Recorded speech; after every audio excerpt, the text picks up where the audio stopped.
The overall goal of this procedure is to prepare a standard two-photon microscope for high-resolution intravital imaging.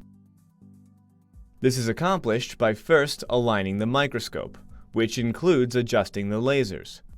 Next, the beam multiplexer is aligned to achieve perfect beam shape and beamlet arrangement in case of multi-beam scanning. Then, the raw images are acquired by scanning the sample with the striped-illumination pattern. Finally, an algorithm is applied to calculate the high-resolution final image.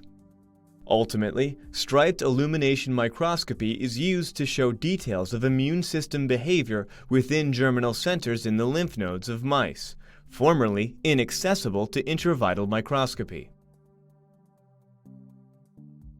The main advantage of this technique over existing methods like structured illumination or localization microscopy is that it can be applied in great tissue depths in live samples.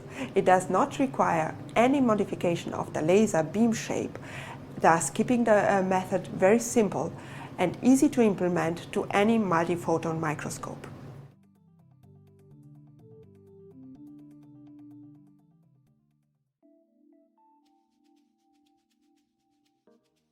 The setup used for multi-beam two-photon striped-illumination microscopy is shown here.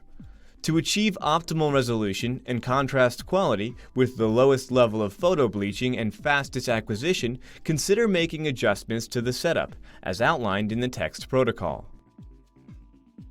After making the adjustments, check that the beam arrives back to the mirror that is located directly above the entry mirror at the end of the prism-based pulse compressor, after the light path is set.